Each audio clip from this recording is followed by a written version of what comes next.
সবাইকে প্রীতি এবং শুভেচ্ছা জানিয়ে শুরু করছি চ্যানেল আয়ের নিয়মিত আয়োজন প্রবাসের কথা।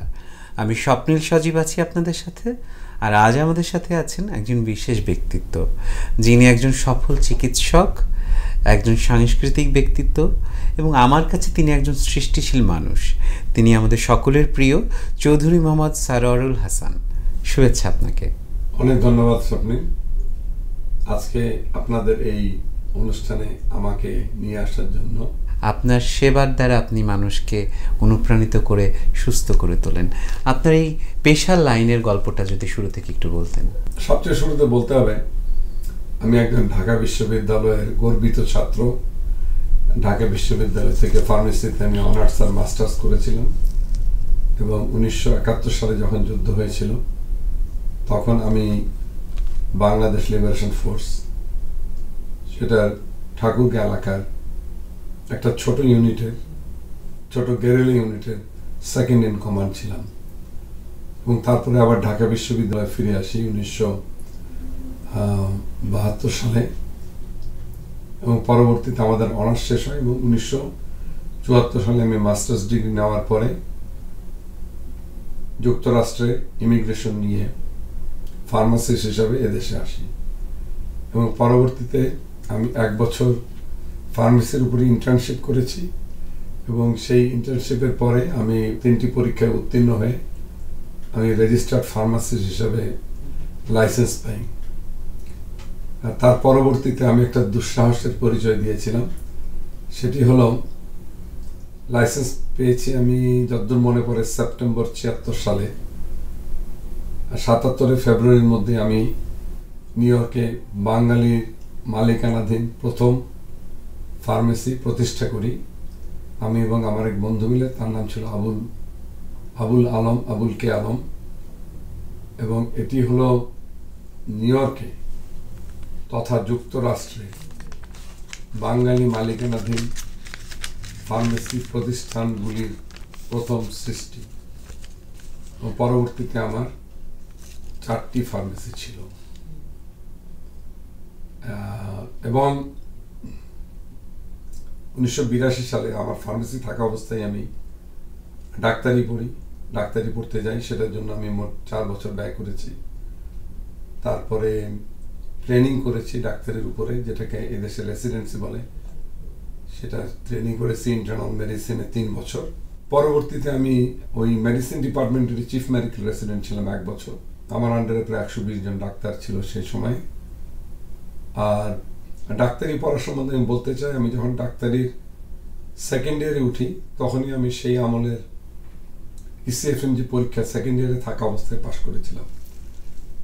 আর ডাক্তারি ট্রেনিংয়ের পরে আমি 2 বছর গ্যাস্ট্রোএন্টারোলজি আর লিভার ডিজিজ, মানে পেট ও লিভার বিশেষজ্ঞ হিসেবে 2 বছর, এটাকে আমরা ফেলোশিপ বলি এই দেশে, সেটা করি।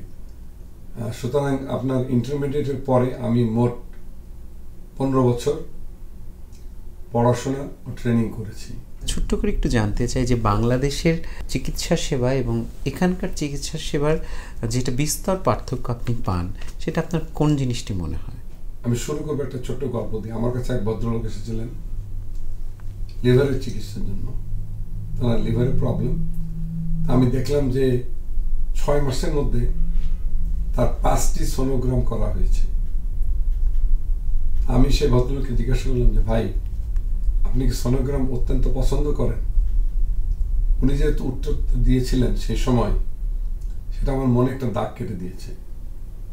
উত্তরটা হলো যে আমি যেই ডাক্তারের কাছেই যাই সেই আমাকে বলে সবকিছু আবার শুরু থেকে করেন। যুক্তরাষ্ট্রে আপনি যদি একটি সোনোগ্রাম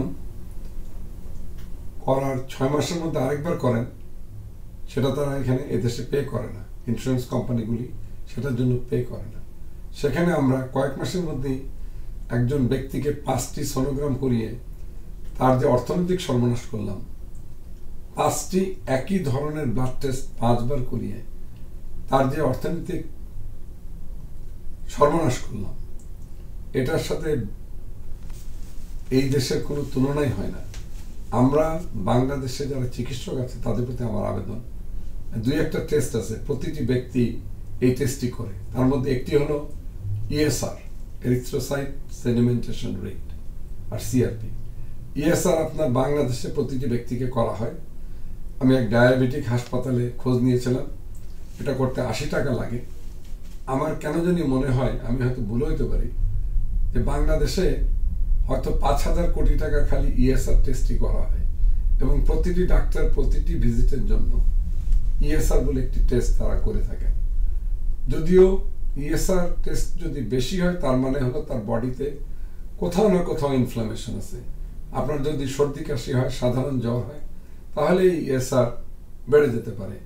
কিন্তু ডিজিজ ওয়াইজ, অসুখ হিসেবে মাত্র 2টি ডিজিজ যার জন্য ইএসআর একদম স্পেসিফিক টেস্ট। একটি ডিজিজের নাম হলো পলিমায়ালজিয়া রিউমাটিকা, ঘাড়ে ব্যথা করা, সারা শরীরে ব্যথা করা, এবং তার সাথে যদি ইএসআর বেশি হয়, এটা ডেফিনেটিভ ডায়াগনোসিস।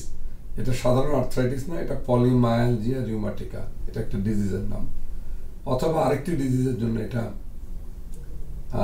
প্রযোজ্য হয় ইএসআর, সেটার নাম হলো টেম্পোরাল আর্টারাইটিস। টেম্পোরাল আর্টারাইটিস একটি ডিজিজ যেটা থেকে একটি চোখ কানা হয়ে যেতে পারে। সেটা হলো আপনার কপালের পাশের একটি আর্টারি ফুলে যায়, এবং ফুলে গেলে তখন সেই যে চোখে আপনার আর্টারিটা সাপ্লাই করছে, সেই সাপ্লাইটা বন্ধ হয়ে যেতে পারে, এবং তাহলে লোক কমপ্লিটলি কানা হয়ে যেতে পারে সেই চোখে। তো এই 2টা ডিজিজে আপনার ইএসআর হয় অনেক বেশি। পলিমায়ালজিয়া রিউমাটিকে তো হয় এই ধরেন 60-80 এই ধরনের রেঞ্জে, কিন্তু টেম্পোরাল আর্টারিতে হয় আপনার 150-200 এই ধরনের রেঞ্জে। এই 2টি ডিজিজ স্পেসিফিক ডিজিজ, এবং দুটোরই ট্রিটমেন্ট হলো আপনার স্টেরয়েডস বা প্রেডনিজল। প্রথম ডিজিজে লো ডোজ সামান্য, এবং পরবর্তী ডিজিজে অনেক বেশি ডোজ ইউজ করতে হয়। এছাড়া এই টেস্টের আর কোনো মারাত্মক মূল্যবান ভ্যালু আছে বলে আমার মনে হয় না। অনেকে বলেন টিভিতে হয়তো বেশি হতে পারে, এটা নন স্পেসিফিক। বাংলাদেশে অসংখ্য লোকের, আমার মনে হয় অর্ধেকের বেশি লোকেরই টিভিতে আপনার এক্সপোজার রয়েছে। সুতরাং এটা একটা ভেরি নন স্পেসিফিক টেস্ট, এটার জন্য স্পেসিফিক টেস্ট রয়েছে। সুতরাং আমার কথা হলো যে চিকিৎসা শাস্ত্রে যখন আপনি আমাকে কিছু বলতে বলেছেন, আমি একটাই অনুরোধ করব বাংলাদেশের ডাক্তারদের প্রতি, বিশেষ করে যে আপনারা রোগীর পকেটের দিকে তাকিয়ে, মানে খরচ কমানোর দিকে তাকিয়ে টেস্ট করবেন। এবং আপনারা যখন প্রেসক্রিপশন লিখছেন, 10টি আইটেমের প্রেসক্রিপশন লিখছেন, সেই একই ব্যক্তি দোকানের যে ক্লাস 8 পাস করা কর্মচারী, তাকে জিজ্ঞাসা করছে যে এই যে 10টা ওষুধ, এর মধ্যে কোনটা আমার লাগতে পারে, এবং সেই অশিক্ষিত ছেলেটা বলছে যে আপনার কাছে কত টাকা আছে, কয় ভাই আমার কাছে তো বেশি টাকা নাই, এতগুলি ওষুধ কেনার ক্ষমতা আমার নাই, তো সুতরাং কোনটা আমার কাজে লাগবে। তা ঘটনাক্রমে এটা আমার নিজের চোখে দেখা, পাশে দাঁড়িয়েছিলাম, সেই ছেলেটা সুন্দর করে বলল যে আপনি প্যান্টোনিক্স বা প্যান্টোপ্রাজল একটা ওষুধ খান, ভালো হয়ে যাবেন পেটের সমস্যা, আর বাকি যে 8টা ভাইটামিন আর বাকি ধরনের যে সমস্ত ওষুধ দিচ্ছে আপনারা অনেকেই জানেন, সেগুলোর কোনো প্রয়োজন নেই। এবং বাংলাদেশে একটি কোম্পানি আছে, তারা আপনার আয়ুর্বেদিক টাইপ ওষুধ বিক্রি করে, আমি আর নাম বলতে চাই না এখানে টেলিভিশনের সামনে, এবং প্রতিটি ডাক্তারই কোনো একটা অদৃশ্য কারণে সেই কোম্পানির ওষুধ প্রেসক্রাইব করছে। বিকজ আমি বিভিন্ন ডাক্তারের প্রেসক্রিপশন দেখেছি, যেহেতু আমি এখানে প্রবাসী ডাক্তারি করি, সেই জন্য আমি দেখেছি যে বিভিন্ন রোগী ওই কোম্পানির তৈরি সামওয়াট হার্বাল বা এই জাতীয় ওষুধ করছে, যেখানে এই ওষুধের কোনো প্রযোজ্য নেই। স্পেশালি কফ কোল্ডের জন্য সাধারণ ওষুধ রয়েছে। আর তার পূর্বে আমি বলতে চাই, আমি ট্রেনিং সম্বন্ধে বলেছিলাম, তারপরে আমি বিভিন্ন হাসপাতালে কাজ করি। আর তার মধ্যে আমি নিউ ইয়র্কের আপনার কুইন্সে 5-6টা হাসপাতাল রয়েছে, তার মধ্যে 2টি হাসপাতালে বিভিন্ন সময়ে আমি এটা প্রধান ছিলাম, পেট ও লিভার ডিপার্টমেন্টের। একটা ছিল সেন্ট জনস কুইন্স হসপিটাল, সেটার আমি চিফ অফ গ্যাস্ট্রোএন্টারোলজি ছিলাম।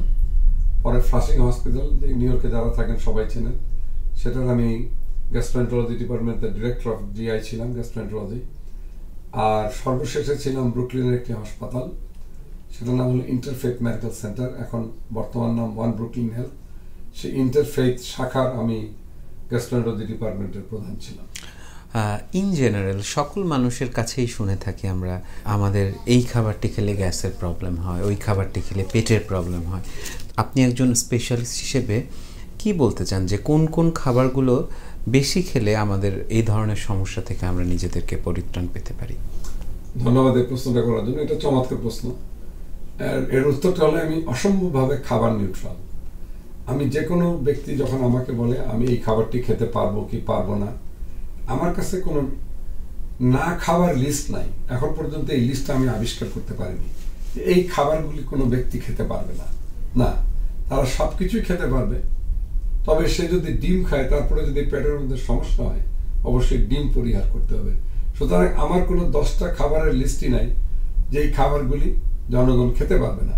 প্রত্যেকেই সব খাবার খেতে পারবে, এবং এই 10টা খাবার বা 15টা খাবার বা 20টা খাবারের মধ্যে থেকে আপনাকে দেখতে হবে যে কোন খাবার খাওয়ার পরে আপনার পেটে গ্যাস হচ্ছে বা কোনো ধরনের সমস্যা হচ্ছে, সেই খাবার আপনি পরিহার করবেন। আমি যদি আপনাকে বলি যে 10টা খাবার খাবেন না, এটা তো আপনার পক্ষে মেনটেন করা অসম্ভব।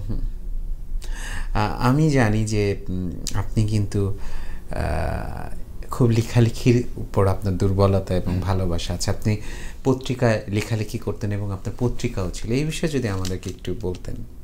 ধন্যবাদ।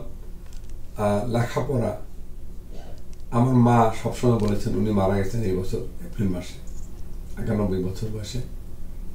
আমার মা সর্বদাই একটা কথাই বলতেন, উনি একটা শব্দ উচ্চারণ করতেন, পড়ো পড়ো আর পড়ো, আর কিছু না। তা উনি ডাবল ব্যাচেলার্স ছিলেন, বিএ এবং ডাবল মাস্টার্স MA এবং উনি অনেক বয়সে পড়াশোনা করে MA ফার্স্ট ক্লাস পেয়েছিলেন। আমি এই ব্যাপারে আমরা অত্যন্ত গর্বিত ছিলাম।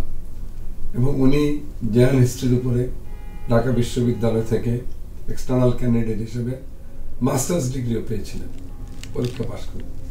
তা ওই সময়কার ওনার ইতিহাসের বইগুলা, আমি কি তখন ঢাকা ইউনিভার্সিটির ফার্মেসির ছাত্র, একই সময়ে মা এবং ছেলে দুজনেই বিশ্ববিদ্যালয়ে পড়ছে, এবং ওনার ইতিহাসের বইগুলো কিন্তু আমি পড়ছিলাম এই মাথা থেকে মাথা পর্যন্ত। সুতরাং পড়াশোনাটা আমার সবসময় ছিল। পত্রিকার ব্যাপারে বিশেষ আকর্ষণ ছিল। পত্রিকার জগৎ আপনারা যেটা নিউ ইয়র্কে আজকে দেখছেন, আমি গর্বিতভাবে বলতে পারি এবং টেলিভিশনে বলছি, এটা আমারই সৃষ্টি। আমি বলবো কারণ হলো নিউ ইয়র্কে প্রথম ফ্রি পত্রিকা, সেটা দেশ বাংলা, আমি চালু করেছিলাম। তার আগে আমি 100 পাতার একটি ম্যাগাজিন বের করতাম, যেটা প্রায় 3 বছর 3 মাসের মতন আমি প্রকাশ করেছি। সেটার মধ্যে 12 পাতা কালার ছিল, এবং সেই ম্যাগাজিনটার নাম ছিল আনন্দ। এবং আনন্দ ম্যাগাজিন নিউ ইয়র্কে অনেক পপুলার ছিল, তবে ফ্রি ছিল না, $1 করে বিক্রি করতাম। পরে আমি দেখলাম যে এই দেশের অন্যান্য অনেক কমিউনিটিতে আপনার পত্রিকাগুলি ফ্রি, পাকিস্তানি কমিউনিটি, ইন্ডিয়ান কমিউনিটিতে। তখন আমি বাঙালিদের মধ্যে প্রথম ফ্রি পত্রিকা দেশ বাংলা চালু করি, আপনার আজকের থেকে প্রায় 23-24 বছর আগে। এবং বাঙালিদের মধ্যে দ্বিতীয় ফ্রি পত্রিকা, সেটাও আমি চালু করি, সেটার নাম হলো বাংলা টাইমস। সেটা আবার এক সময় ছিল অর্ধেকটা ইংরেজি বাংলা, এখনো কিছু ইংরেজি কিছু বাংলা। আমরা এখন কোভিডের পরের থেকে এটা আমরা প্রিন্ট ফর্মে যাচ্ছি না, তবে আমি আশা করছি আগামী 2 সপ্তাহের মধ্যে 2টি পত্রিকায় প্রিন্ট ফর্মে আবার আত্মপ্রকাশ করবে। এবং আমি একমাত্র ব্যক্তি যে নিউ ইয়র্কে একই সাথে 2টি পত্রিকা বরাবর প্রকাশনা করছে শুরুর থেকে। এছাড়া আমার একটা তৃতীয় পত্রিকা ছিল, যেটা আমি বেসিক্যালি ইংরেজিতে ছিল, সেটা আনন্দ, একটা বিনোদনমূলক পত্রিকা। আনন্দ ম্যাগাজিনের মানে থেকেই আনন্দ নামটা আমি ইউজ করেছিলাম, এবং এটার লোগো ডিজাইনটা ছিল অপূর্ব। আমি বলবো, আমি এখন দেখাতে পারতেছি না। আনন্দটা আমি ম্যাক্সিমাম দিতাম নিউ ইয়র্কের গায়ানিজ কমিউনিটি, মানে ওয়েস্ট ইন্ডিয়ান কমিউনিটি, যারা ইন্ডিয়ান অরিজিন কিন্তু গায়ানা এবং ত্রিনিদাদ বলে এই 2টি দেশে বসবাস করত। আমার যতদূর মনে পড়ে 1836 সালের পরে আপনার ইউনাইটেড কিংডম বা ইংল্যান্ড ডিসিশন নিয়েছিল যে সারা বিশ্বে কোনো স্লেভ থাকবে না, এবং এটা করার পরে তখন ইন্ডিয়া থেকে ইনডেনচার্ড লেবারার মানে সাইন করে এই লেবারার হিসাবে গায়ানাতে আপনার অনেককে আনা হয়েছে, নিয়োগপ্রাপ্ত দেওয়া হয়েছে। হ্যাঁ, নিয়োগ দেওয়া হয়েছিল, এবং তারা গায়ানাতে রয়ে গেছে। আজকে গায়ানা একটি বড় দেশ, প্রায় 1.5 লক্ষ বর্গ মাইল বোধহয় আমার মনে হয়, আমার ঠিক মনে নেই, এবং ওয়ান অফ দ্য রিচেস্ট হতে যাচ্ছে, এখানে পর্যাপ্ত পরিমাণ তেল পাওয়া গেছে। আর পার্শ্ববর্তী একটা আইল্যান্ড আছে ত্রিনিদাদ আর টোবাগো, এটা নিয়ে আপনার আরেকটা দেশ আছে, এখানেও অনেক লোক আপনার করেছেন, এবং যারা এখনো ইন্ডিয়ান, আমার মনে হয় গায়ানার 55% পপুলেশন এখনো ইন্ডিয়ান অরিজিন, তারাই দেখতো। এই জন্য আমি নিউ ইয়র্কের গায়ানিজ এলাকাতে আমি এই পত্রিকাটা মেইনলি বিলি করতাম, যেহেতু এটা ইংরেজি ছিল এবং ভারতের যত নায়ক নায়িকা তাদের রসালো খবর নিয়ে এই পত্রিকাটা ছিল। বাহ, আপনি অনেকগুলো সংগঠনের সাথেও জড়িত ছিলেন, ফাউন্ডার ছিলেন, এই গল্প অনেকেই জানে না, এই গল্পটা একটু বলবেন আমাদের? সংগঠন করা আসলে এটা আমাদের কি বলবো, এটা আমাদের পারিবারিক ব্যাপার। পত্রিকা বের করা পারিবারিক। এখন আমার মনে পড়লো, আমার দাদার নাম ছিল চৌধুরী মোহাম্মদ ইসমাইল। উনি 50 সাল বা কোনো এক সময় ঠাকুরগা দর্পণ নামে একটি পত্রিকা বের করেছিলেন। এটা কিন্তু অনেক পুরনো, এবং এটা আপনার গুগলে সার্চ করতে পারবেন, ঠাকুরগা দর্পণ। এবং এটা কতদিন চলছিল আমি কিছু জানি না, অনেকদিন। এবং আমি যখন পত্রিকা বানানো শুরু করি, আমি কিন্তু জানতাম না যে আমার দাদাও পত্রিকা বের করছিল। এবং আমার নানার শ্বশুর পত্রিকা বের করছিল, তার নাম ছিল মানব ও মর্মবাণী, 1918 সালের দিকে বা এই সময় আর কি। সুতরাং পত্রিকাটা আমার মায়ের পক্ষ থেকে এবং বাবার পক্ষ থেকে আছে। আর সংগঠন করা, আমার দাদা ঠাকুরগাঁ শহরে যত সংগঠন ছিল, হয় এটার সেক্রেটারি ছিল অথবা প্রেসিডেন্ট ছিল। এবং উনি এখন তো আর আমাদের বলতে অসুবিধা নাই, জামাত ইসলামের আমির ছিলেন 1958 সাল থেকে 68 সাল পর্যন্ত। আমার বাবা ছিলেন ফাউন্ডার ভাইস প্রেসিডেন্ট। ঠাকুরগাঁর যে আওয়ামী লীগের সংগঠন ছিল এবং সেটার প্রেসিডেন্ট ছিলেন দবিরুল ইসলাম। উনি পূর্ব পাকিস্তান ছাত্রলীগের প্রথম সাধারণ সম্পাদক ছিলেন। আমরা এখানে আসার পরে আমি শুরু করি, অ্যাকচুয়ালি আমি 74 সালে আসছি। 75 সালে আমি বাংলাদেশ লীগ অফ আমেরিকা, এখানে ছিল Pakistan League of America. Pakistan League of আমেরিকার থেকে আসলো আমাদের 71 পরে বাংলাদেশ লীগ অফ আমেরিকা। তারপরে আমি আসছি 74 সালে, এবং 75 সালে আমি বাংলাদেশ লীগ অফ আমেরিকার মেম্বারশিপ সেক্রেটারি ছিলাম। পরবর্তীতে এখানে আপনার, আমি এই কাহিনীতে আজকে আর যাচ্ছি না, কেন ভাগ হলো, কেন বাংলাদেশ সোসাইটি হলো, যাই হোক সেটা আমি আর বলতে চাই না, এটা কোনো এক সময় যদি আমি বলবো। বাংলাদেশ সোসাইটির আমি ট্রেজারার ছিলাম 1978 সালের দিকে, এবং আমরা ওই সময় সফলভাবে একটা, এখানে দুটো মুভি এসেছিল, একটার নাম ছিল সারেং বউ, নাম ছিল গোলাপি এখন ট্রেনে। এখানে আব্দুল্লাহ আল মামুন এবং চিত্রনায়িকা ববিতা এসেছিলেন। আমরা তাদেরকে অনেক জায়গায় বেড়াতে নিয়ে গেছিলাম, আমার অনেক ছবিও আছে ববিতা এবং আব্দুল্লাহ আল মামুনের সাথে সেই সময়কার। পরবর্তীতে আমি ডাক্তারি পড়তে যাই, 82 থেকে 95 পর্যন্ত আমার ফেলোশিপ শেষ করতে চলে যায়, যদিও 10 বছর, কিন্তু মাঝখানে গ্যাপটেপ নিয়ে প্রায় 13 বছর চলে গেছে। তারপরে আমি এসে বানাই Dhaka university alumni association of USA, এবং এখানে হাড্ডাহাড্ডি লড়াই হয়েছিল, এবং আমার প্যানেলে 15টি পোস্টের মধ্যে 13 জন জিতেছিল, মাত্র 2 জন ফসকায় গেছে আমি বলি আর কি। সেটার আমি ফাউন্ডার প্রেসিডেন্ট, এবং এটার আমি প্রেসিডেন্ট ছিলাম 2 বার। তারপরে আমি ফার্মেসি অ্যাসোসিয়েশনে ছিলাম, I am one of the founders of pharmacy association. আমি একলা বলবো না কখনো, কিন্তু যে 3 জনের নাম কর্পোরেশন আছে তার মধ্যে একজন আমরা। এবং বাংলাদেশে আমেরিকান ফার্মাসিস্ট অ্যাসোসিয়েশন, আনফর্চুনেটলি এটি এখন আমাদের সেকেন্ড জেনারেশনে হাতে যাওয়াতে এটার কাছ থেকে বাংলাদেশে আমেরিকান ফার্মাসিস্ট অ্যাসোসিয়েশন নাই। এটা এখন জাস্ট বাংলাটা বটা উজ্জ্ব হয়ে গেছে, আপনি জানেন অনেক শব্দ উজ্জ্ব হয়ে যায়, এখন এটা কি ঠিক সংগঠন বলতে পারবো না। তারপরে আপনাদের মেডিকেল অ্যাসোসিয়েশন বিএমএন এর নিউ ইয়র্ক চ্যাপ্টার, এটার উপরে আমি কাজ করেছিলাম, এবং আমি সাইমালটেনিয়াসলি সেটা ট্রেজারারও ছিলাম বিএমএন এর। এবং আমি ঢাকা মেডিকেল কলেজে কিছু ম্যাগাজিন পাঠিয়েছিলাম সেই সময়, সেটার জন্য আমি একটা চিঠিও পেয়েছিলাম। ঢাকা মেডিকেল কলেজের যে প্রিন্সিপাল ছিলেন উনি আমাদেরকে ধন্যবাদ জানিয়ে চিঠি দিয়েছিলেন, তখন তো আর ইন্টারনেট ছিল না। তারপরে আমরা দিনাজপুরের ব্যাপারে অনেক বিজি ছিলাম। ঠাকুরগাঁ ফাউন্ডেশন, আমি one of the founder. North Bengal foundation, আমার অফিসে বসে এটা প্রথম কমিটি করা হয়েছিল, এবং তার 6 মাস আগে থেকে আমি এটা করার জন্য আমার নিজের পত্রিকার মধ্যে বিজ্ঞাপন দিচ্ছিলাম। তারপরে আরও 36 অ্যাভিনিউ মার্চেন্ট অ্যাসোসিয়েশন একটা বানানো প্রচেষ্টা হয়েছিল, অ্যাকচুয়ালি হয়েছিল, সেটাও আমি এটা কর্পোরেশন করা হয়নি, তবে আমি সেটারও প্রেসিডেন্ট ছিলাম, 36 অ্যাভিনিউ মার্চেন্ট অ্যাসোসিয়েশন। আপনার আসলে আমি শুরুতেই বলছিলাম যে আপনার এত বিস্তৃত একটি কর্মকাণ্ড, শুধুমাত্র যে আপনি চিকিৎসা পেশার সাথেই আছেন তা কিন্তু নয়। এই গল্পগুলোই আসলে আমাদের অনেক দর্শকরা জানে না, তাদেরকে জানাতে চেয়েছিলাম। আরেকটা কথা অনেকেই হয়তো জানেন না, যে আপনি খুব ভালো লিখেন, কবিতা লিখেন, গান লিখেন, আপনি সুর করেন। এই প্রসঙ্গটি দিয়েই আজকের অনুষ্ঠান শেষ করতে চাই, যে এই লেখার অনুপ্রেরণা এবং আপনার ভালো লাগাটা কি নিয়ে কাজ করে। তার আগে আমি বলতে চাই আরেকটি সংগঠন আমি ভুলে গেছি, সবচেয়ে বড় সংগঠন, সেটার নাম হলো committee of interns and residents. হাসপাতালে যারা ট্রেনিং করে তাদের খুব আমি যখন ফার্স্ট ইয়ার ট্রেনিং করি আমার 36 ঘন্টা একটানা কাজ করতে হয়, বুঝছেন, পরে সেকেন্ড ইয়ার থেকে করতে হয় নাই। আমাদের একটা ইউনিয়ন ছিল committee of interns and residents, সেটারও আমি হাসপাতালের one of the executive member ছিলাম আর কি। আর গান সম্বন্ধে আমি সংক্ষিপ্ত করছি, গান কারো না কারো অনুপ্রেরণা হয়েছে, সেটা আমি আর বলতে চাই না এখন। এখন মনে করেন আমরা সবাই সৌন্দর্যের পূজারী, যাহা আমরা সুন্দর কিছু দেখলে সেটাকে নিয়ে আমরা গান লিখতে পারি, এবং আমাদের প্রত্যেকের মধ্যে একটা কবি ভাব রয়েছে।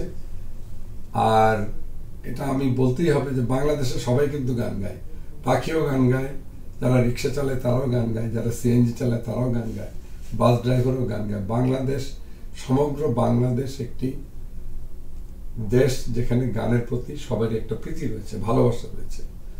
আমি বেশ কিছু গান লিখেছি, আমার একটা চ্যানেল রয়েছে, সেটার নাম হলো নোনা এন্টারটেইনমেন্ট, NONA, নোনা আমার মায়ের নাম। আমার মায়ের নাম ছিল রওশনারা নুরুন নাহার, মা সম্বন্ধে বলেছি আমি, সেখান থেকে তার ডাক নাম হয়ে গেছিল রোশনার থেকে নোনা। আমার এটার নাম নোনা এন্টারটেইনমেন্ট। এখানে একটি গান আছে, সেটা আমার লেখা নয়, সেটা প্রায় 12 মিলিয়ন, 1,20 লাখ ভিউ হয়ে গেছে 1 বছরের মধ্যে। তারপরে আমার কিছু নাটক আছে, একটা নাটক, সেটাও 37 লক্ষ ভিউ হয়েছে। এবং আমি একটা গর্বিতভাবে একটা কথা বলতে চাই, যেহেতু এই যে ফার্মেসি এবং ডাক্তারি ঢাকা বিশ্ববিদ্যালয়ে পড়া সব মিলে, আমি একজন আমাকে বলছিল যে আপনি কবিতা লেখেন কি করে, বললাম যে ভাই আপনি তো 5,000 শব্দ জানেন, কিন্তু আমি তো 50,000 শব্দ জানি, সুতরাং শব্দ মিলাতে আমার কোনো সময় লাগে না। আমি এই এখনই স্বপ্নের জন্য একটা কবিতা বললো, সে কথা বললো, সেটার উপরে আমি একটা কবিতা লিখছি, সেটা আমি যদি পড়তে পারি তাহলে সেটা শুনতে শুনতে আমরা বিদায় নেব। আপনার জন্য অনেক অনেক শুভকামনা, আপনার সুস্থতা এবং আপনার সাফল্য কামনা করি। আপনি ভালো থাকুন, সুস্থ থাকুন, এভাবে আমাদেরকে অনুপ্রাণিত করুন। কবিতাটি শুনবো। কবিতাটা একটি ইনকমপ্লিট কবিতা, জাস্ট লিখেছি আর কি। সে পাশে বসেছিল, আমি তাকে একটু ক্রেডিট নেওয়ার জন্য দেখালাম আমি লিখতে পারি। কবিতাটা হলো, উনি বলছিলেন আপন হবে বা কিছু একটা বলছিলেন, যখন তুমি আপন হবে দূরে আর কেউ না রবে, সবার প্রতি ভালোবাসা নতুন করে সামনে আসবে। জীবনে চলার পথে অনেক মানুষ সামনে আসে, কেউ চলে আসে অনেক কাছে, অনেকে চলে যায় ভেসে। অনেক শুভকামনা, অনেক সুন্দর লিখেছেন। আপনি ভালো থাকুন, আবারও সুস্থ থাকার কথা বলছি, এবং আমাদেরকে অনুপ্রাণিত করুন। চ্যানেলের দর্শকদের যদি আপনি কিছু বলতেন। চ্যানেল আই দর্শকদের জন্য আমার একটা কথাই, আমার মনে হয় চ্যানেল আই সারা বাংলাদেশের সবচেয়ে একটি প্রগতিশীল চ্যানেল, যেখানে আপনারা সমভাবে নিউজ এবং বিভিন্ন ধরনের ভিউজ ও সমগ্র বাংলাদেশের সবকিছু সম্পূর্ণভাবে এই চ্যানেলে আপনার প্রচারিত হয়, এটুকুই বলতে চাই। ভালো থাকুন, সুস্থ থাকুন। প্রিয় দর্শক, আগামী পর্বে আবার দেখা হবে আপনাদের প্রিয় কোনো অতিথিকে নিয়ে। আপনারা সকলে সুস্থ থাকুন, ভালো থাকুন এবং চ্যানেলের সঙ্গেই থাকুন। ধন্যবাদ।